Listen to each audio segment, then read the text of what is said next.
Are on camera. Good morning. Good morning.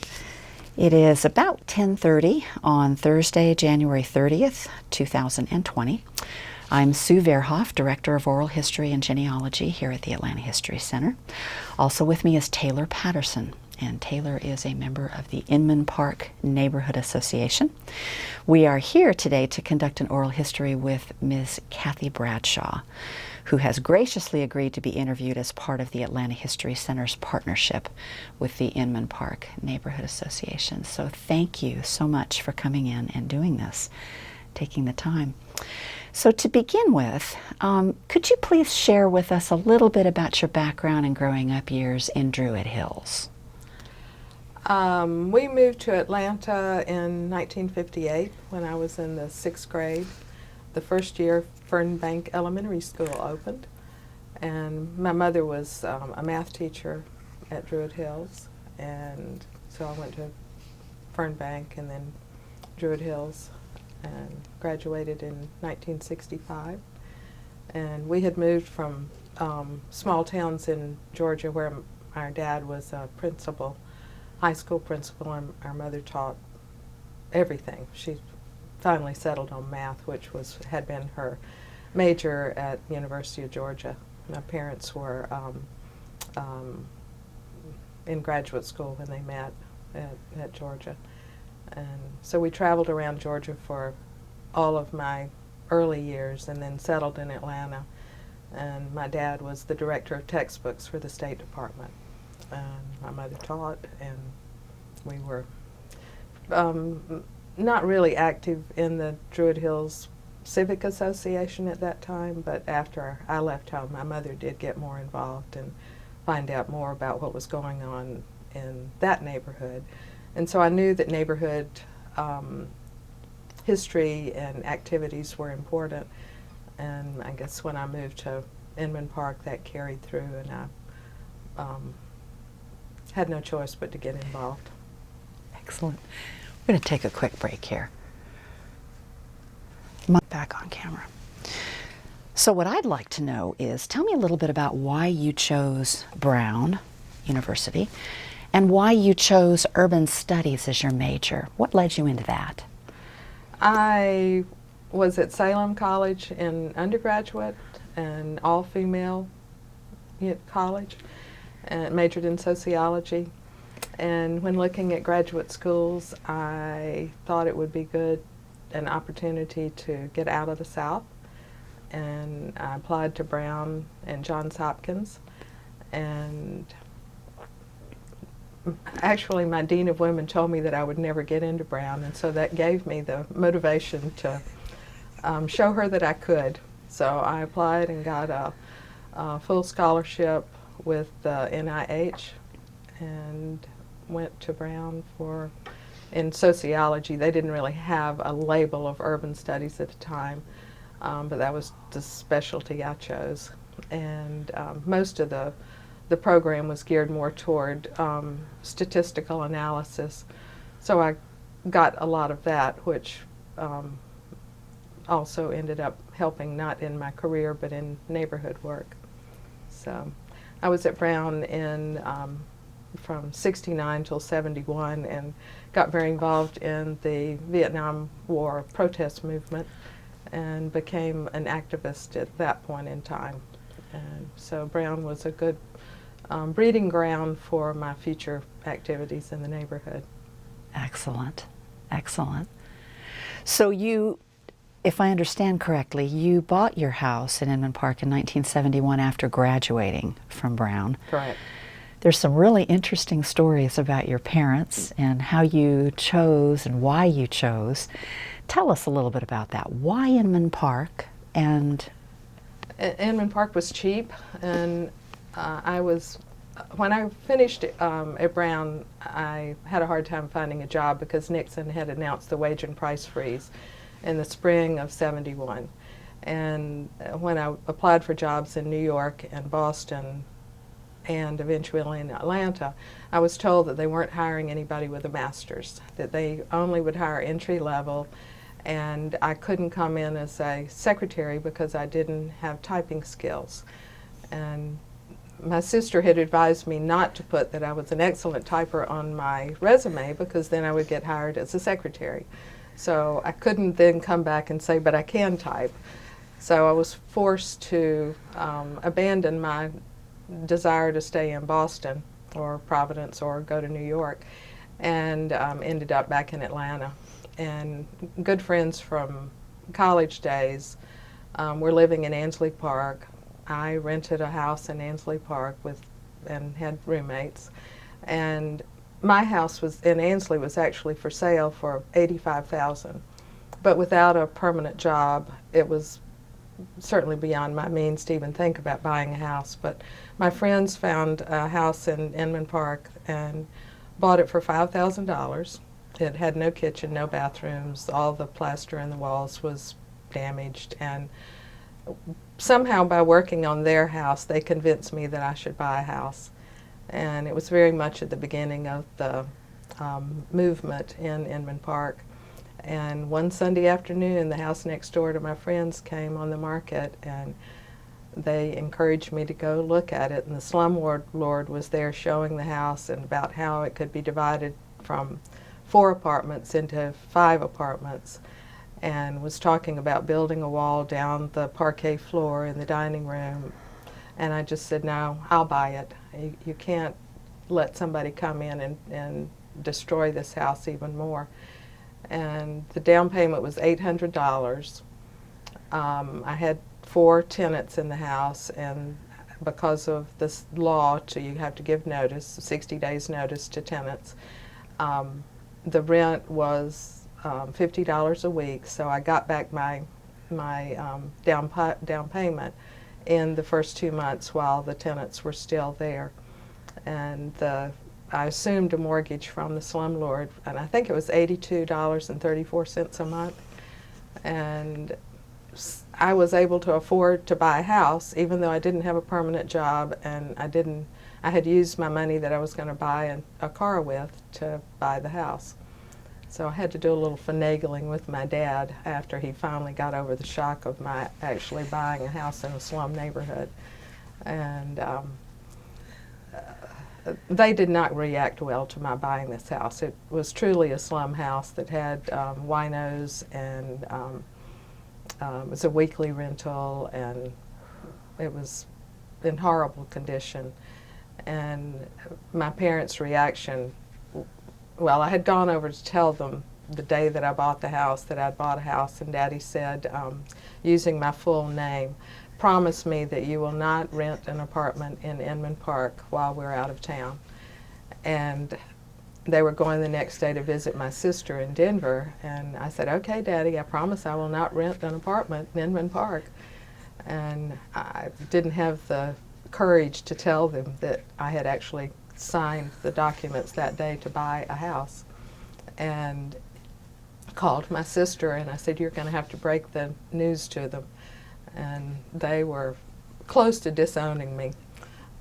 My dad's statement was, one of his many statements was that we have worked all of our lives to keep you from having to live in a neighborhood like that. And of course, in that time in Atlanta, Inman Park was a slum, and it was not a dangerous neighborhood, but it was a working class, mostly white neighborhood. And the homes, some of the big Victorian homes had been turned into 16 apartments. And so it had declined beyond its days of glory. And at that point in Atlanta, to go south of Ponce de Leon was a dangerous thing in many people's minds. The people who had moved away from Inman Park felt that they had moved to better themselves, and Inman Park was part of the abandoned part of the city that had been left to decay. And so the homes were mostly, I'd say 60% were not owner-occupied, so they were owned by absentee owners, slumlords basically. And the houses were not having any improvements made to them, so the damage that the tenants was doing was becoming more and more.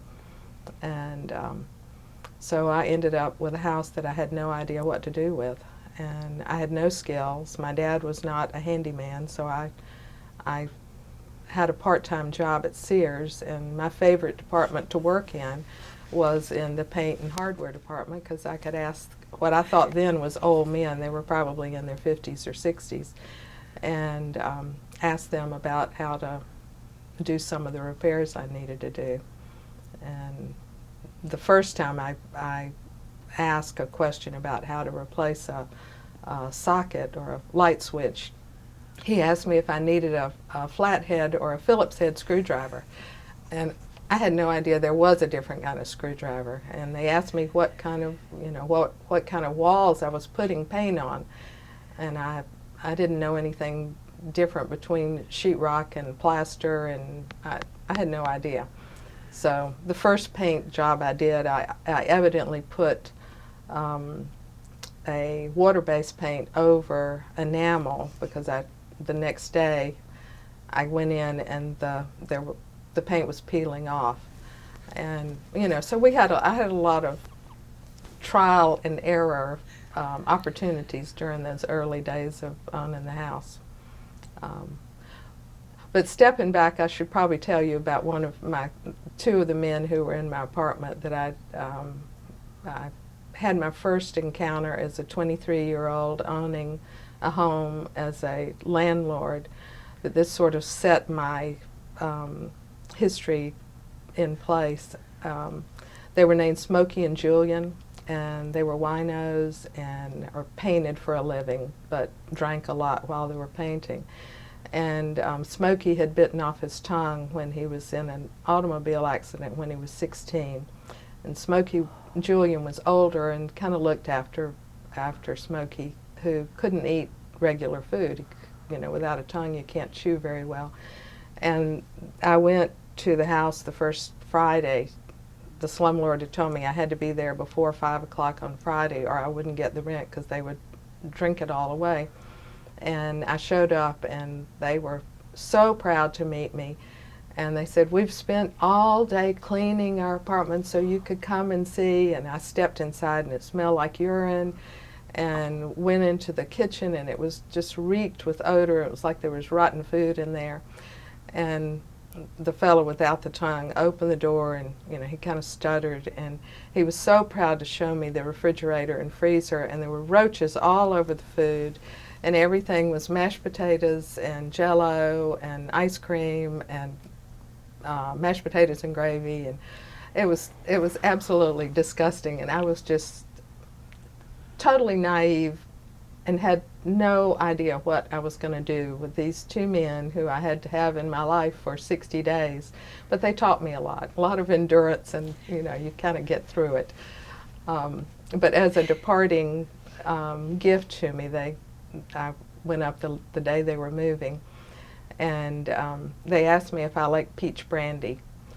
And I don't know that I'd ever had peach brandy, but I said, well, sure, thinking they were going to give me a bottle of peach brandy. And they opened up the trunk of their car, and there were 2 bushels of rotten peaches in the back of their trunk. And they said, "Oh, you can make some really good peach brandy for yourself." And so, of course, I had to thank them and took them immediately and threw them across the road, in the road right away. And that began my career as a landlord. The other 3 apartments were not as colorful people, except that the 2 women who lived upstairs was a mother and daughter. And between them, they had 5 children living with them, but they were not the mother of any of the children. Mm. They had accumulated them in their previous marriages. And I think they had each been married 3 or 4 times, so they had all these children from these other men, none from their own marriages. And the night that I bought the house, I met the women, and they were a little quirky. But I went back the next day. A neighbor called and said, "You've got to come back and see this." And one of the women's car had been burned, and evidently one of the ex-husbands showed up. They had a fight. She threw him out the 2nd-story window, so he burned her car. And so these were the kind of people that were in the neighborhood in Inman Park in 1971. Not dangerous to me at all, but you know, they had their own internal problems and difficulties in life. So I took the house and with the help of my next door neighbors who had been longtime friends, began to get to know other people in the neighborhood. And because we were all struggling to buy our homes and try to find a place to live within them, we started sharing tools and would have Friday night get-togethers and have potlucks. And about that time, I think there were maybe 13, 14, 15 people that were actively thinking about, you know, being involved in a neighborhood. Robert Griggs, who was our leader, and John Sweet were very instrumental in forming the neighborhood organization, which I started getting involved in that first summer. And the organization at that time was named Inman Park Restoration, and that was the name which was used through the years when we began the Inman Park Spring Festival and the tour of homes, and applying for our historic district, gone blank, our National Trust designation. And then at some point, I'm not sure exactly when, but it changed to Inman Park Neighborhood Association because of, I think because of the tax laws and the 501c3, and because we had been involved in political activities that we needed to make certain that we didn't get in trouble with IRS. And so we made a name change. Al Caproni can speak more to that one. But the early days, the first year of Inman Park was just a lot of getting to know the neighbors and finding out who had bought homes, and we all had to rely on each other a lot for lifting and cleaning out. And my future husband bought the house across the street from me, and he knew a little bit about plumbing, and I knew a little bit by that time about patching plaster, and so we got more involved. And his brother lived around the corner, so I knew his brother and his girlfriend and some of the neighbors that lived on Elizabeth Street. And so we just all, you know, had a small community, but a very dynamic community of people who, I think when you're taking on a project like restoring a home, you have to get involved in other things as well. And one of the first things that we did was with Holly Mull, who worked for the City of Atlanta at the time, worked for the mayor, we realized that we needed to change the zoning, and that the neighborhood in the 60s had been rezoned from residential to commercial and industrial. And if we were going to be able to preserve the homes, we needed to have it zoned residential. So we created a survey, or a petition, I guess, for people to sign that they would agree to have their home rezoned from commercial back to residential. And so that was the first political thing I was involved in with the neighborhood. The first fun thing was starting the first Spring Festival, which was in April of 1972. And I was in charge of refreshments. And since the city hadn't had any spring festivals before, we didn't know what to expect and whether anybody would show up. And we were hoping maybe 300 people would come. And we had a flea market, and people set up a table and sold things. And we had a funky little parade with not very many people. It wasn't a very long parade, but some dressed in Victorian garb. And we had a fellow, my brother-in-law, future brother-in-law, rode a unicycle, and we had a New Orleans band, and it was a very fun but low-key event. And we had a tour of homes, a few of the homes close on Edgewood, and we were expecting about 300, and about 3,000 showed up. And so we were a little overwhelmed, but totally enthusiastic. And I borrowed a van, and another fellow and I went over to Arlen's, where the Home Depot in Ponce de Leon now is, and bought every soda that they had, because what we had gotten from Coca-Cola had run out and no way to resupply that. So we bought all the water, sodas, soft drinks, whatever, and had enough. It was a hot Sunday day, so we needed some refreshments. And the whole purpose of the festival was to try to influence politicians and bankers and insurance companies that we were a stable, growing neighborhood. At that point, we were redlined, and we were not able to get homeowners insurance, and we were not able to get mortgages. And it was even a loan to make repairs was hard to get. And so we had a candlelight tour for the politicians so that they couldn't see all the cracks in the plaster and all, and it was a little bit more appealing with candlelight. And had a box lunch, a box dinner under a tent on Euclid, long before we closed off Euclid. This was just a small tent, and invited the leaders of the city to come and see what was happening in Inman Park, and ended up with a party at Robert Griggs and Robert Aiken's home on Euclid.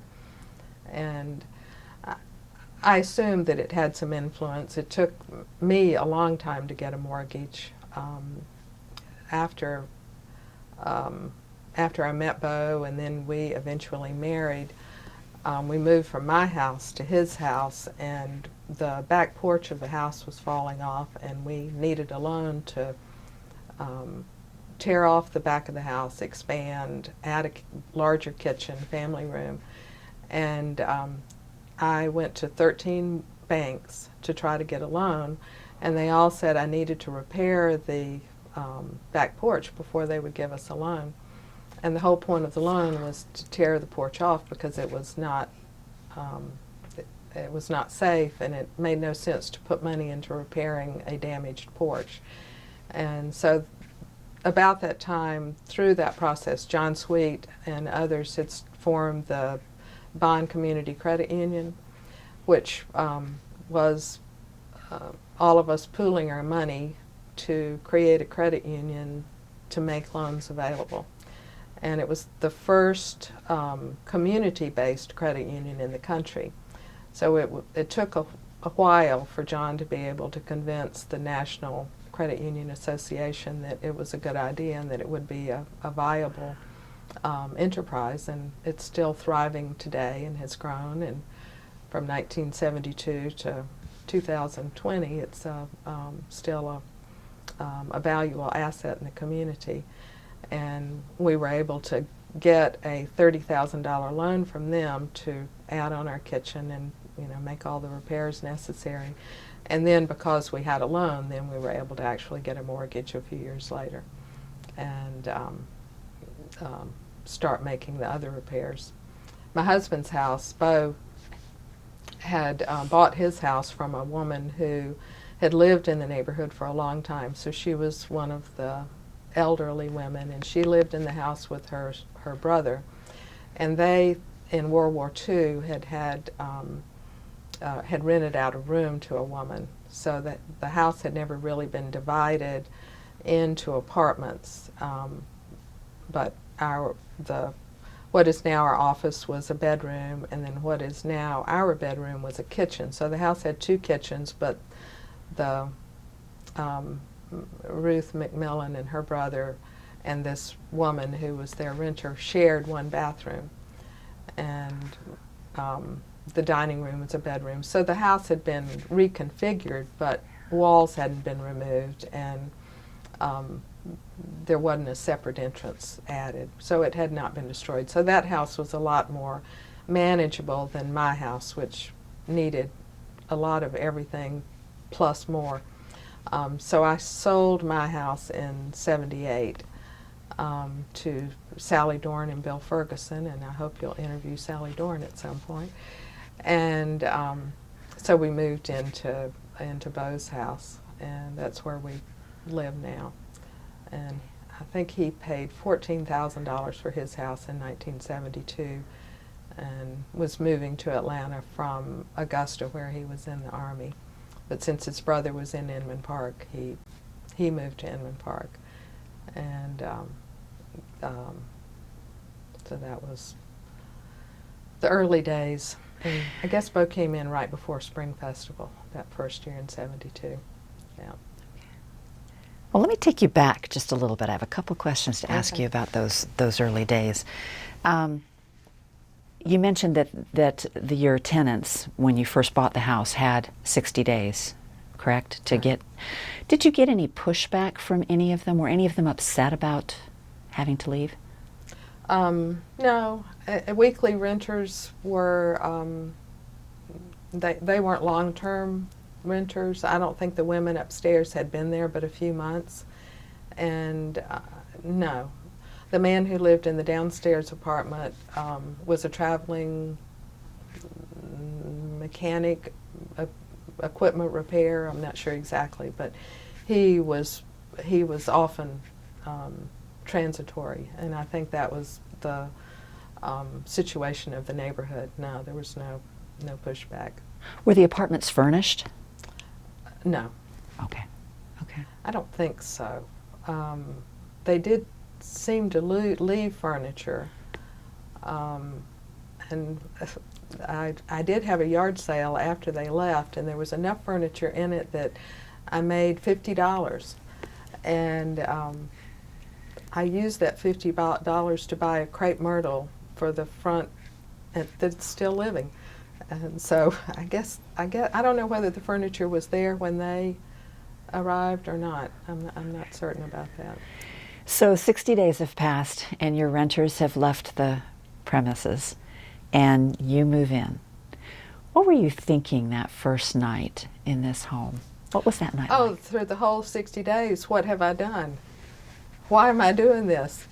This is a horrible idea. It was not good. I owned a single bed. From graduate school, I had a single bed, a rocking chair, a stereo, and a bookcase. That was it. I was not like I was ready to be a homeowner. It was a very bad idea. No, the only thing good about it was that the mortgage was $82.34. And I had an upstairs roommate, a woman that I had known, and so she was my upstairs tenant. And then I rented the basement apartment to an Emory law student, and I charged him $25 a month, and I felt like I was overcharging him because this place was so awful. The basement had obviously been where a live-in housekeeper had lived, and not in very pleasant circumstances. The bedroom walls were the cheapest plywood you could get. They were paneling. They looked like paneling, but they were abutted. They didn't even have a insulation or anything. I mean, it was hard construction. And the first night, my tenant came up and he said, "Cathy, there's something happening in the basement that I don't understand, but when I turn on the shower, it sounds like a waterfall." So I got my flashlight and I got my next door neighbor, and we went down and looked under the house, and the shower was held up, attached to the house by two walls, but held up by a 2x4 on the corner, and there was no plumbing. The water was coming in, but there was no drain, so the water was just draining straight to the basement. And it was like that was the first week, and I knew nothing about plumbing. What am I going to do? So it was a series of that kind of events when I first bought this, what felt like a monstrosity. And it was only because there were other people in the neighborhood going through similar things, and there were a few couples who had been there a year maybe. Robert Griggs and Robert Aiken had been there since '70, so they already had a little bit more experience of how to deal with these problems. And I think that house was 14 apartments. Every room was an apartment. So they had a lot of stories. And Charles Helms and Helen Helms lived in a big house that had a lot of apartments. And so by hearing their stories, it gave me a lot more courage to move forward and to tackle stuff. Bonnie and Jeff Dees lived on Edgewood Avenue in a huge house, and they were in the process of renovating. They obviously were not complete, but they agreed to be on tour of homes. And a week before tour, Bonnie had a baby. The newborn baby is in the living room. I mean, these people they can survive anything. I could certainly survive roaches and broken pipes or no pipes. And so I had, was hearing their stories, and I could get courage and encouragement from that. Okay. My other big shock was the first winter. I bought the house in June, and the first winter, I had no idea about insulation or, that you should open the valves of your faucet when it freezes. And I came home from work, and my bathroom floor was covered with ice. And of course, the downstairs apartment was an ice skating rink. All of the water from my bathroom had flowed down and then frozen, and my tenant had left for school, and he was not at all a tidy tenant. And his clothes were in piles of dirtier, or dirtiest, and it was mainly just Oxford cloth shirts that he wore to law school. But they were in this frozen pile of water. They were frozen. And he was too nervous about the condition of the apartment to leave the heat on during the day, which was probably a good thing because, everything else was so put together so badly. It probably would have burned the place down. But I had all this ice and shirts, and his living room was covered with saltine cracker boxes and peanut butter that tended to be his meals through law school.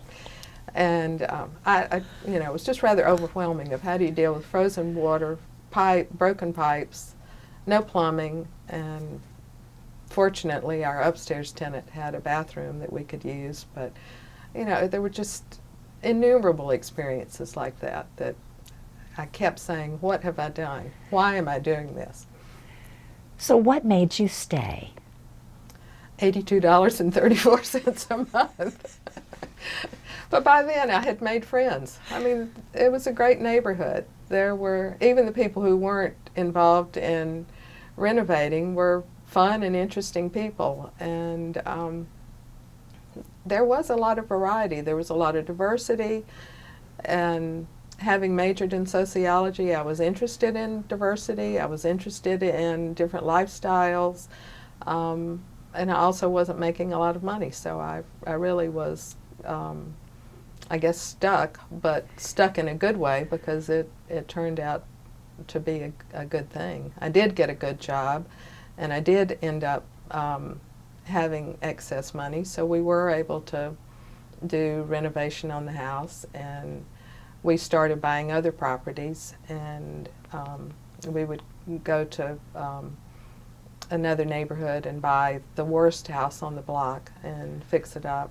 By that time, Bo had gotten out of the Army, and he had taken advantage of the GI Bill and taken every course that Atlanta Area Tech offered. And it's part of his story, but he got out of going to Vietnam by going back to school. And in Augusta, the only school available was either medical school, which he wasn't interested in, or technical school, which he wasn't really interested in. But to get out of the Army early, he signed up and took a masonry class. And then when he moved to Atlanta, it was a good way to stay occupied without actually having to have a job. So he took all the courses and ended up with a general contracting license. And so his skills could be put to use in renovating, and I did all the bookwork and paperwork And so we created a company, and after I guess it was when our first child was born in '76, I quit my full-time well-paid job and started renovating houses so I could be at home and working. And where was the full-time job? Where had you worked? I had worked in public relations for Georgia Power, and a job I hated. I didn't hate the job, but I didn't want to work for that company, and it didn't meet with any of my beliefs. I think I was one of the few who didn't support Richard Nixon, and I was more interested in alternative energy and trying to do more things creatively, and it didn't really fit my degree, my interests, so I stayed 3 years and moved on. Tell us a little bit about raising children in Inman Park. What was that experience like? Since I've never raised children in another neighborhood, I don't have a lot to compare it with. But we had great neighbors, and Jane was the first of the children in our circle of friends.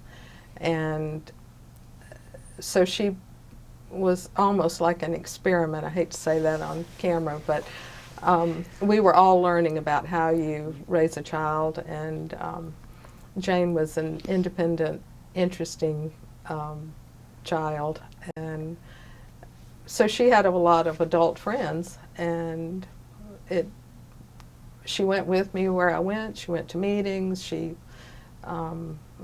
didn't have enough money to really hire babysitters, so she had no choice. And she spent time when we were doing construction, and we just hauled her everywhere. And we thought that was what you did. The stabilizing factor was that my parents were still in Druid Hills, and she was with them a lot. And so Bo and I had a lot of freedom because my parents were willing and happy to have Jane part of their life. And I don't think I could have done any of this without the support team that I had of my parents. And I need to swallow. Can I take a break? Absolutely. Off camera, on camera. And one of the other things that was helpful in the neighborhood, Sally Dorn's name comes up again, was she created a babysitting co-op. And so we had chits of paper and could have a neighbor take care of our child and exchange for the chits no money. And so we got to know other parents in the neighborhood and parents that were had the same age child. And so that strengthened our associations in the neighborhood by having the babysitting co-op. And then the second child came along. It was a little bit more difficult to do the swapping, but by then we had established good friendships with parents, with couples in the neighborhood who had children our children's ages. And because of the spring festivals, the numbers of people in the neighborhood was increasing. And we could see that the numbers were going to grow and that the population was going to continue to change to bring in a much younger group of people and who were interested in, similar activities, not necessarily having children, but of those who did have kids, that we had a lot in common. Culturally, I guess, not necessarily professionally. We had a diverse group of people in terms of their career choices, but all had the common interest of the neighborhood. And so the babysitting co-op was very important. And I think when Jane was 6 weeks old, Bo and I joined a group of neighbors in what we call the Gourmet Club. And the other couples had already started this maybe a year before, so we were new to the group. And so I think it started in 1972 3 or 4, and Jane was born in 76, and that group is still going. And so we still get together once a month and have a dinner together. The host couple prepares the menu and then gives out assignments. And at first it was all international. And so we ran through all of the countries of having international meals once a month. And it meant that because most of us had very awful or meager kitchens at the time, it meant we could prepare one dish, go to somebody's house, and have a full, nice meal without having to go out and pay for a gourmet meal. And we were all very forgiving of each other's homes, and some were putting in kitchens. We started putting in our kitchen in, I think, 79, and so by the time, you know, the club kept going, we had better environment to cook and eat in. But that was a good stabilizing force also, to have friends that we were with every month. And then Bo and I were very fortunate that we lived on, backed up to what we call the Hollow, and it's 3 acres of open land. And when the children started coming, we got to be good friends with the families that lived in the backyard. And it was a safe place to send the kids without having to worry about them being in the street. And you mentioned that Taylor is with us today, and Taylor was one of those children that grew up in the backyard. And so you could always count on kids being in the back and the adults, the parents, to spend time with. And so we all got to be very close, and in some instances have traveled together. And we still get together every year for a Christmas brunch with same families and grown children and now grandchildren. And so the early days of Inman Park really formed a lot of relationships that have endured to now, and also for our children to maintain the friendships of the kids they grew up with. I'm struck by the fact that both of your children have bought homes in Inman Park. I think that's very unique. And I have no idea how that happened. I would never have predicted it, because they're both very independent, and I would have assumed that they would have gone somewhere else, but they love the neighborhood as much as we do. And my daughter now has 1 child, and my son has 2 children, and they all went to the Inman Park Cooperative, 10 of them, 2 of them still there. And the co-op, the Inman Park Co-op, is another one of our early activities that Jane had been in a Mother's Morning program at the Inman Park United Methodist Church, the same church where Bo and I were married, actually. And so 73 we were married at the church, walked to the church to get married. And then in 76 Jane started going to the Mother's Morning Out program. But for various reasons, by 1980 we needed a new facility, a new organization, and some of the well, I guess all of the parents that were involved in the preschool, or the Mother's Morning Out program, started the Inman Park Cooperative Preschool. So it was in the summer of 1981, and we took the basement of an old church, and in about 4 weeks painted, cleaned, got the rooms organized, and started a preschool. And none of us had ever done anything like that before, but we had a need, and we wanted the structure to be not a babysitting, not a Mother's Morning Out kind of program, but a more educational, more learning opportunity for the kids. And so teachers were hired, structure was set up, all of the parents, being cooperative, all the parents had to work, I was the treasurer, and while Ward was there, I certainly worked more hours in my volunteer job than I did having him in school, which I think that any of the parents who were involved at the preschool in those early days would say was certainly the case, that we worked more in our parent role than our children took advantage of the school hours.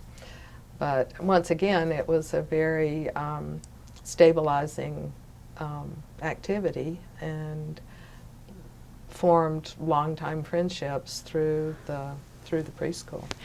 So And gave our kids a good start, and I think that was one of the things that was so valuable to my children, was starting at the preschool.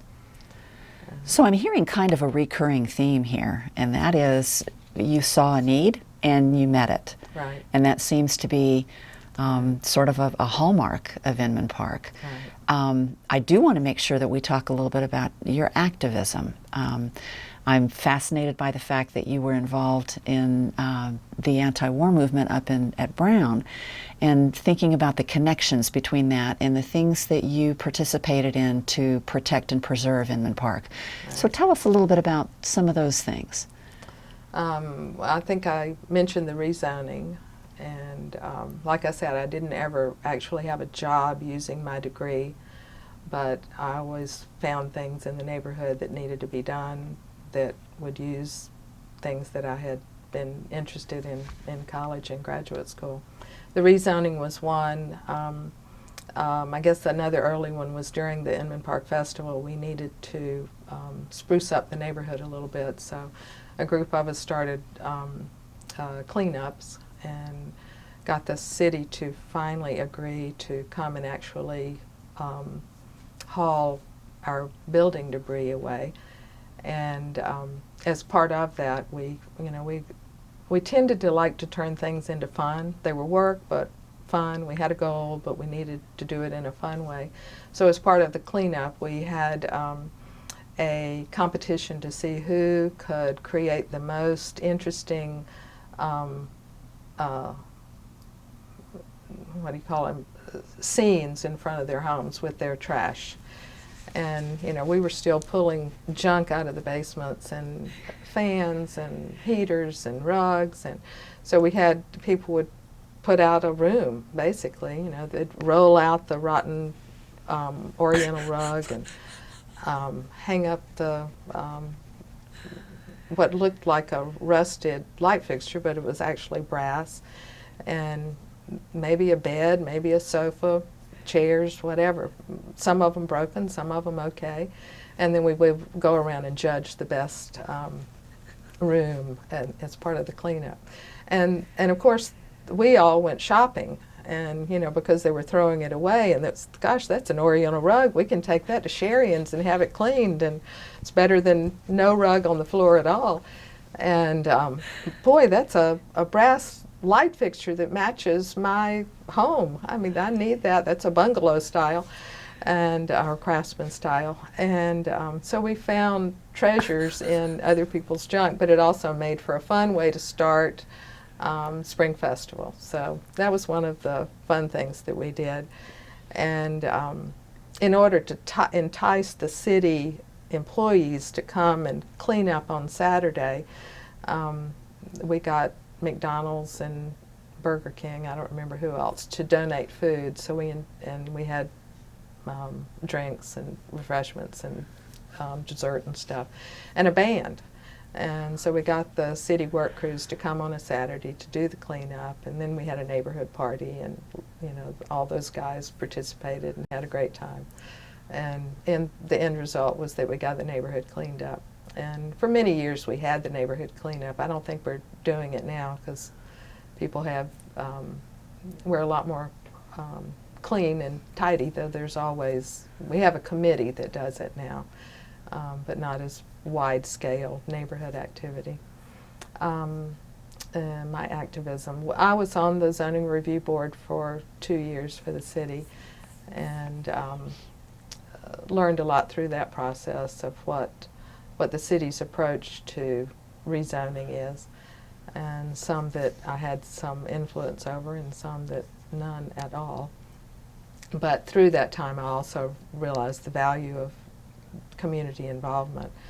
And I was on the board of the credit union for a number of years, and on the preschool board, and then served on the neighborhood board as historic preservation vice president, and got the ball rolling and started our designation for the National Trust. And others finished that after I rolled off. And I think I was vice president of I was treasurer for a couple of terms, and then vice president of one more. I can't remember what it was, but somewhere in there. But just to be active on the board and to be active in things that came up, and I think that was a lot of what made the neighborhood so successful, was that when we saw a problem, we did say, okay, we can do something about it. And it is bothersome now when I hear people, or I see on Nextdoor or on chat lines or whatever, is people see a problem, but they want to know who to call and who can fix this. And in my years of being on committees, when somebody would complain about something or tell me that I ought to do something about this, my reaction was, well, great, I'm glad you're willing to volunteer to take that on. And because it's easy for people to expect somebody else to do the work. And I think the adage is true that 80% of the work is done by 20% of the people. But Inman Park had a lot higher number of volunteer involvement than that. And from that, we had people who were involved in the politics of the city, getting people elected to office. And because of Ruth Wall, I learned that early on, that if you want to affect change, you have a role in who gets elected. And we, through the years of the road fight, I think we elected 57, 58 people to public office. And our criteria at the time was that they had to be supportive of our issue, which was the road through the abandoned highway land. And so we elected people to city council, county commission in City of Atlanta and DeKalb County, various judges, and a lieutenant governor, and even had impact on who was appointed to the Supreme Court. And so wherever there was an office where positions were taken, we wanted to have a part in that. And also the selection of the member to the Department of Transportation Board, because they had a lot of influence over what happened in our neighborhood. So we were instrumental in getting somebody appointed to that board who could be helpful to us. And then, of course, our state representative, John Lewis, who went from city council to the U.S. House of Representatives. And he has been a constant supporter of Inman Park through the years. And that was a valuable friendship at many points. And so we've, the political involvement was social, because we had wonderful parties and we used it as a time to get together, but it was also important for electing people to office. My first campaign was in 1973, soon after I got to the neighborhood, when the city charter changed from Board of Aldermen to a city council with representative government and a mayor and a strong city council. And so Candler Park had elected Cathy Bradley, and we realized, well, if Candler Park can do it, Inman Park can do it. So we got Charles Helms, who was a local, lived on Euclid Avenue, and he was a Presbyterian minister with impeccable credentials, and we didn't know a lot about skeletons and past of, how much the press would delve into the past, but we knew that Charles didn't have any skeletons in his closet, so he was a good candidate. And I was one of the co-chairs on that campaign to elect him to city council. And we were successful, and we had representation on city council. And then every opportunity that came up after that, we elected John Sweet and Debbie Starnes from Inman Park to represent us. And we don't have a representative from our neighborhood at the moment, but that doesn't mean we won't in the future. And so all those political activities were important, both for the neighborhood and in the road fight, which I got involved in that in 1980. And just as I guess actually it was earlier than that, because I remember pushing Jane in a stroller to one of the events. And so Jane became an activist, I think, because she was involved with parents who were activists and grandparents. My parents were very involved in social justice, and then eventually got involved in the road fight from Druid Hills. And I started taking Jane to rallies and meetings, and then as I got more involved, then she wasn't with me as much at those activities. But for the years before I became president of Caution, I was involved in things like the phone bank, where we had the way to involve people was that if somebody got an announcement about a meeting or a court hearing or an activity, one person would call two, those two would call two, and we didn't have cell phones, we didn't have computers, we didn't have fax machines, we didn't have any of the modern equipment that would make life so much easier, and certainly no cell phones. We didn't even have telephones that weren't attached to a cord, which is hard to believe that much has changed in my lifetime. But we somehow were able to run the activities of a very diverse organization with a phone tree. And of course some people were professional and had real offices and actually had access to more equipment, and were, being the neighborhood that we were, joined with Candler Park, Druid Hills, Lake Claire, Ponce Islands. We all shared that diverse resource bank of talents and abilities, and never knew that we couldn't take on City Hall. In that instance, we were taking on an ex-governor, Mayor Indy Young, who was a former Jimmy Carter appointee, and all of the press and the business community. And we never knew that we couldn't carry on a fight, because we knew that we were right. We knew that putting in a 12-lane expressway through our neighborhoods was a bad idea. And we knew that the only way to stop it was to become involved. And through the years, I think in the first real rally we had when DOT had a meeting about the environmental impact statement, for people to come and express their opinions and to be recorded and sign up to actually have input. We had over 3,000 people show up. And it's hard for me to think today that we could actually get people to come out for, a small meeting and to show that much passion. But we had, we were fighting for our homes, we were fighting for our neighborhood, and we were able to join with the other neighborhoods. And we didn't, one of our goals in the early days was we're not going to betray any of the other neighborhoods. It might have been easy for Druid Hills to say, okay, well, you build the expressway through Inman Park, but don't come to me. But we decided early on that we were going to make this a no road.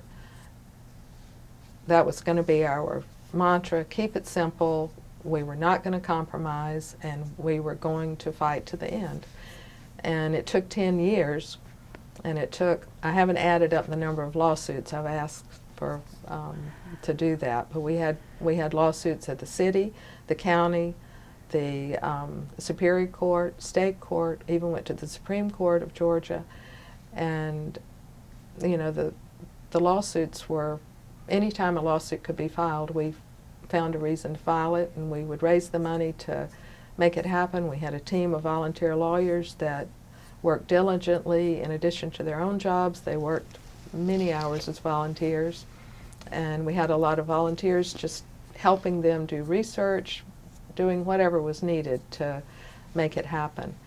And we had rallies. We had a team of artists and painters and sign makers and costume builders and puppet makers and musicians and public relations, and you know, whatever the need was, somebody could be found to fill the gap of what was needed to for that particular incident. And so when I became president, we were at a point where things were a little discouraging, and we had lost a few battles, but it was just a time to gear up and make the neighborhoods pull together and raise more money and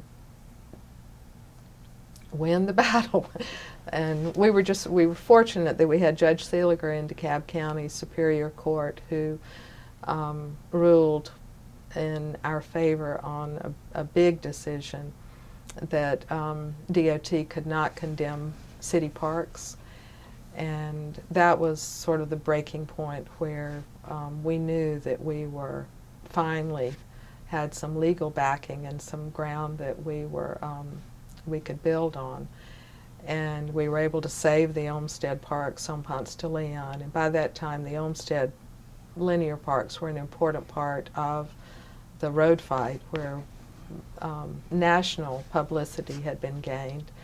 And the road could also not go through Candler Park, because the city park had been designated as a park in perpetuity. So DOT could not just condemn the land and build the road through there. So we had reached the point where we saw that success could be ours. We had elected the 58 people to public office. We had a rally at the state capitol, and invited all of the elected officials to come. And Governor Miller was Zell Miller was the governor at that time, and we presented him a proclamation that the time had come to resolve the issue of the highway. And I think that the dynamics of the Olympics coming and the fact that they were not winning as many lawsuits as they had hoped. We had shut down a few other activities that they had tried to pull in the Georgia General Assembly, and the last point was that we had court-ordered mediation from Judge Seeliger between DOT, Caution, and the City of Atlanta. So we entered into 54 hours of mediation and came up with a settlement that DOT, the city, and the neighborhoods could sign off on, and ended up with Freedom Park and Freedom Parkway, which was more like a parkway than the 12-lane expressway that had originally been planned. Well, it was originally a toll road, but became an expressway. Let me ask you this. You touched on this briefly just a few minutes ago when you commented on the fact that today, people want to know who to call to fix it. You've seen a lot of changes in Inman Park in 49 years. Right. How has that changed, or has it? That willingness to see a problem and fix it that we've been talking about? Well, we still have a great group of people who's interested in doing that, but because we're bigger, and I think that there's, we have a great newsletter, we have community meetings, but with the number of people, it's hard to get information out. And I think people don't know the history. They haven't been involved, and so they don't have the background to know how to get things done. And so it's a fair question to say who can do this. But a lot of those people I don't think would take it on themselves because they don't know that that structure is out there to support them. And I think my biggest issues with how big the neighborhood's gotten is that I don't know everybody. You know, through the years I knew most of the people in the neighborhood, and we had Friday night potlucks on a very informal basis, which has now grown into a porch party, which we have the last Friday of every month. And you know, in those original days, I knew everybody. But as we've grown and have gotten bigger, it's really hard to know I know my immediate neighbors, but it's hard to know the people in the surrounding areas. And as the projects have developed with gates on them, that it's not, you know, they're not as accessible. And so it's important to be involved in things like the festival on a committee and to do things. It's important to go to the neighborhood meetings. It's important to do all those things because that's where you learn and meet people and learn what's going on. And the more, and I've always told people that when they move in and when I meet them, that the more they get involved in the neighborhood, the more they're going to love it. And the more they contribute to the neighborhood, the better the neighborhood will be. And when we get resistance about people not wanting to be on tour of homes or not wanting to volunteer because they have friends coming and they have their own parties to do, it's, well, you know, it takes about 900 people to pull off festival. And if everybody in the neighborhood put in 2 hours, it's not a burden. We have a fabulous committee structure where people know their jobs, they train people. It's a well-run machine at this point. A lot of work involved, but it's still well-run. And the more people volunteer, I think the more fun they have living in the neighborhood, and the better the neighborhood is, because we then have resources and more people to do more things, and we can accomplish more and keep making it better. I think my daughter is now festival co-chair after having, you know, grown up in the neighborhood and gotten involved. And the other co-chair was also born in the neighborhood, Samantha Bailey. And to have these two young women who are co-chairs, and then people like Taylor, who are very involved in things in the neighborhood now, that this next generation is coming up. And that's been one of the wonderful things, is seeing that it's not just those of us who've been here a long time, but the new generation, the next generation, and even the grandchildren are getting involved. And one of the funny stories about the grandchildren is that my daughter is very involved and she's an activist. My son, not so much, so his children have not been involved in organizing as much. And one day Jane had some flyers to pass out to invite neighbors to a political party at her home. And so I told the kids, okay kids, come on, we're going to go pass out flyers. And my 4-year-old grandson went to my dining room table, picked up my vase of flowers, and he said, do I get to take these to Zuria? And there's a little girl who lives next door to me. And Jane's son, who was a little over 2 at the time, he went and grabbed the flyers. He knew the difference between flyers and flowers. So the kids are getting involved, but in their own way.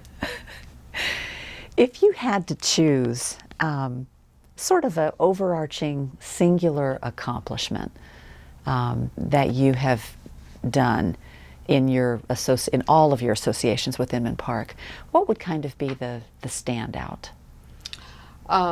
Seeing the road fight through mediation, and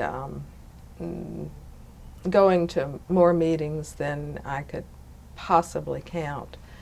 But the reward was there, that in the end we prevailed. And I think it has had a long-lasting impact on the neighborhood that the effort was worth it. And I think my children probably suffered a lot through that time, and they didn't have as much attention as I could have devoted to them. But for me, it developed a lifelong friendship with people, not just in Inman Park, but Candler Park, Lake Claire, Druid Hills. And it was, yeah, I think that was the biggest, that I gained as much from it as I gave back to the neighborhood. Well, I would argue that your example that you have set for your children is priceless, and they can't get that any other way. So I'm to learn the difference between flyers and flowers. No, I love that. Just take a quick look here. I think that we have covered most. I didn't give the background of how I got into the road fight and what all that meant. I kind of assumed that people knew what the road fight was. Well, tell us about it. Maybe I should just clarify that a little bit. I realized I jumped to mediation.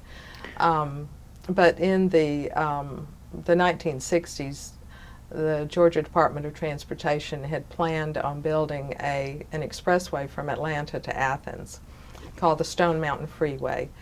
And when I was growing up in Druid Hills, my junior year in high school, my parents received a letter from DOT that there would be this road going down Ponce de Leon, and that their house would be affected in that a 12-foot high chain link fence would be outside our bedroom windows, and that the first two houses on the street would be torn down to make room for an access road on the south side of the freeway.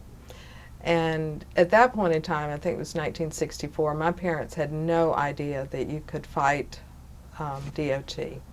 And so they didn't do anything about it, as far as I know. I went off to college and came back, and Jimmy Carter had been elected president, and after his term was up, he came back to Atlanta, and the road that had been designated for the freeway was now abandoned.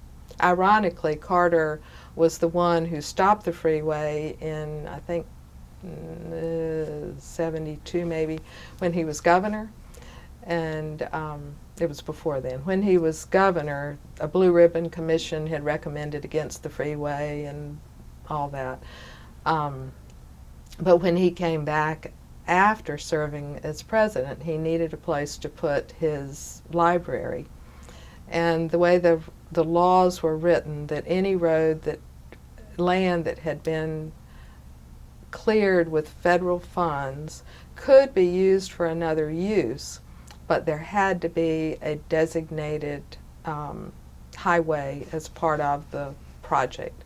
So Carter could get the land where an interchange had been previously planned for the connection of I-485, which was the north-south road going through Morningside, Virginia Highlands, and on up to 400 in North Atlanta, and then the Stone Mountain Freeway. So there was a big interchange planned where the Carter Center now is. It was a big cloverleaf.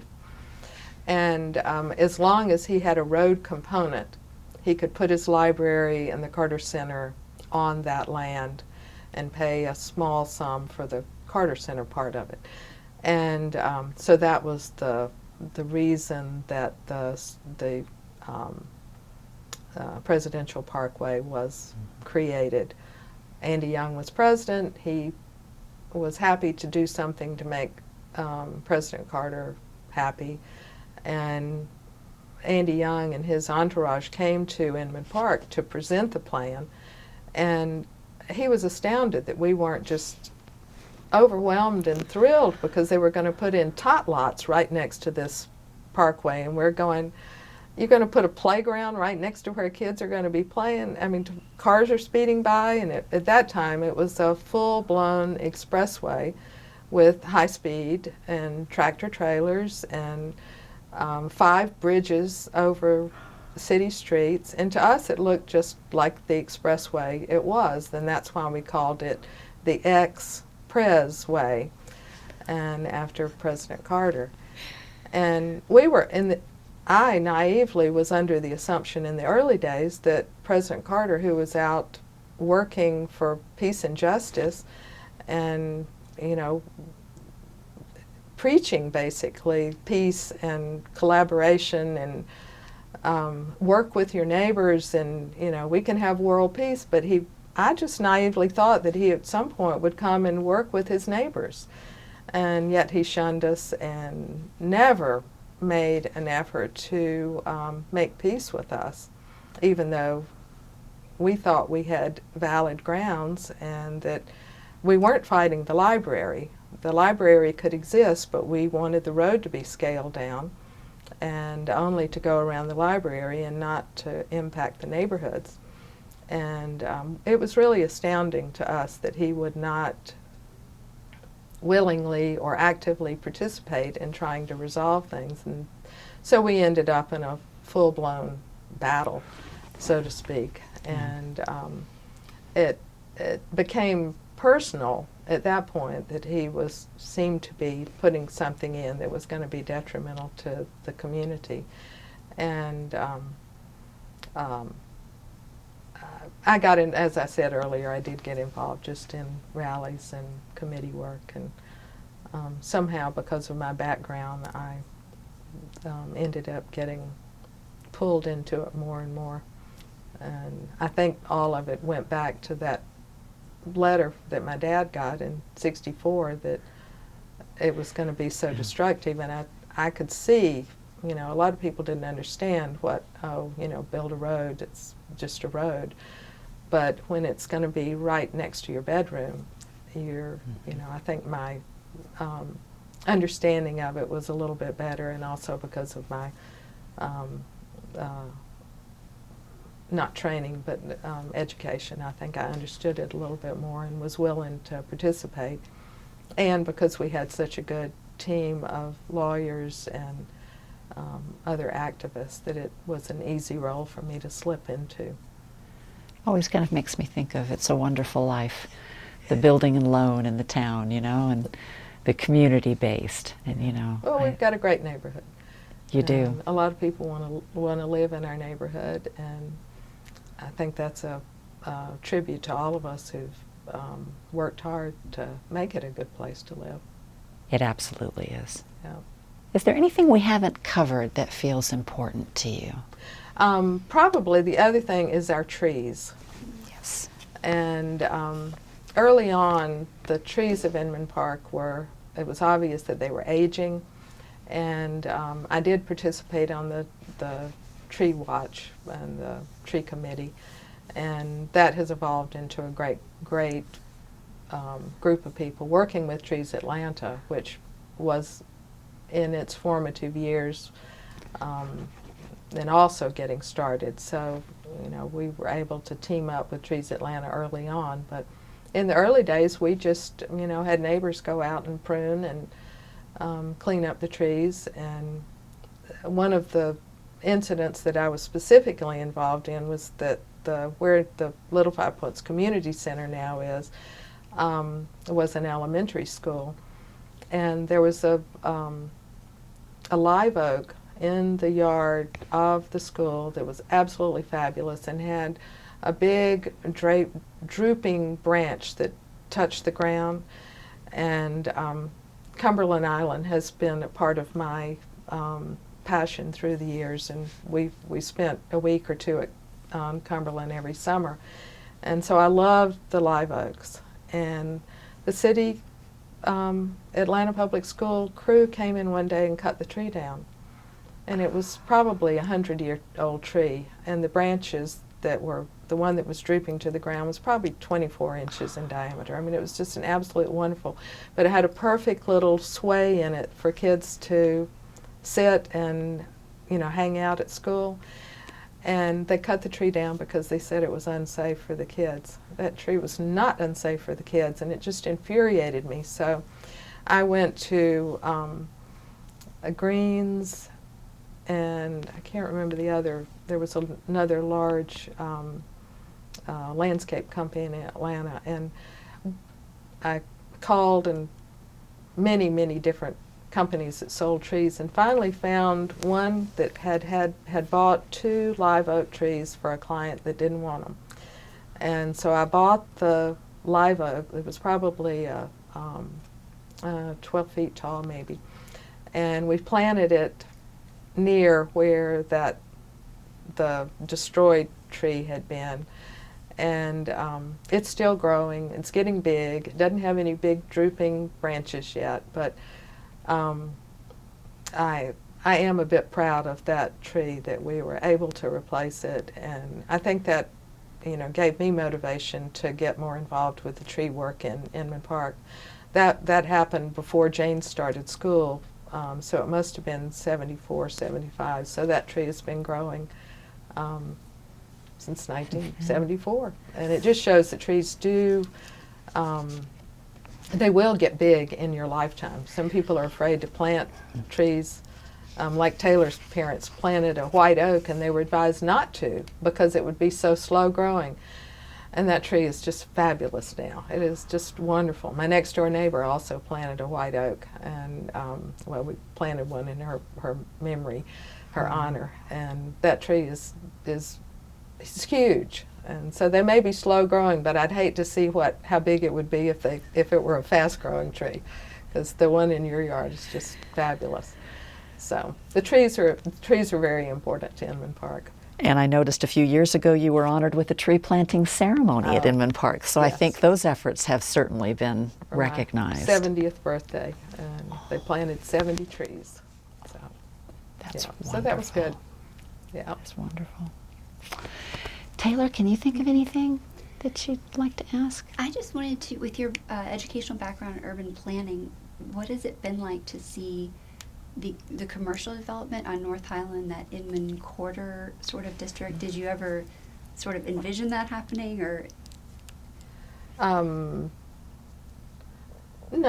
not. I didn't have the anticipation that there would be ever the kind of money or draw to Inman Park. So no.